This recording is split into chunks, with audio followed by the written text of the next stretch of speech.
Bonjour Thomas Demol, vous êtes chargé d'études à la Scalène. Pouvez-vous nous dire dans quel contexte vous utilisez la base de données occupation du sol à grande échelle Grand Est? Bonjour. Alors, depuis la parution de la BDOCS il y a un peu plus d'un an, on l'a utilisé pour différents territoires et pour différents usages, et notamment dans le cadre de l'élaboration du règlement du PLUI de la métropole du Grand Nancy pour définir des espaces de pleine terre.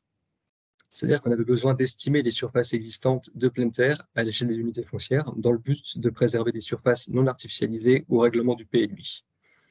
Donc, à définir des coefficients de biotope ou des coefficients de pleine terre. Mais que sont ces, coefficients de biotope et de pleine terre? Alors, dans la pratique, c'est une disposition qui est de plus en plus répandue dans les PLUI des grandes agglomérations, et d'autant plus qu'elles ont été rendues obligatoires par la loi climat et résilience, et notamment pour les PLU qui appartiennent à une agglomération de plus de 50 000 habitants. Donc, en résumé, les coefficients de biotope surfacique, c'est une part minimale de surface de pleine terre ou éco-aménagée qui est fixée à l'échelle de l'unité foncière et qu'il faut respecter en cas de nouvelle construction. Ce qu'on entend par construction, enfin surface éco-aménagée, ce sont tous les dispositifs qui visent à atténuer l'artificialisation des sols ou à réintroduire la nature en ville. Par exemple, des toitures, des façades ou des dalles végétalisées, ou dans une moindre mesure, des surfaces perméables comme du stationnement. Et pour le coefficient de pleine terre, c'est le même principe, sauf qu'on ne prend en compte que les surfaces de pleine terre. Donc les deux outils sont souvent combinés pour pouvoir s'adapter à différentes situations, tout en préservant les fonctions écosystémiques des sols qui sont les surfaces les plus importantes à maintenir. Et comment avez-vous, concrètement exploité l'occupation, des sols pour calculer ces coefficients?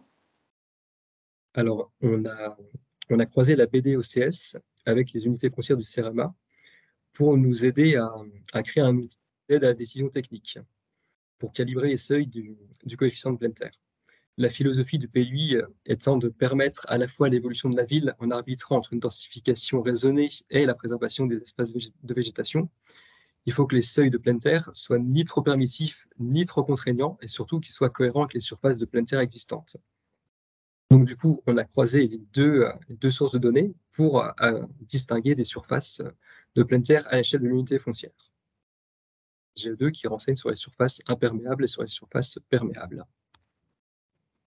Alors, on a obtenu une part théorique des surfaces non imperméabilisées par unité foncière qu'on assimile à des surfaces de pleine terre. Je parle de part théorique car il s'agit bien plus d'une estimation d'un ordre de grandeur que d'une mesure.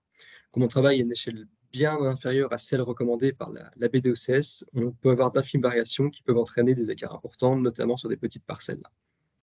Alors malgré ce léger biais, on observe des résultats assez cohérents quand on rapporte les valeurs des unités foncières aux zones des PLU actuelles.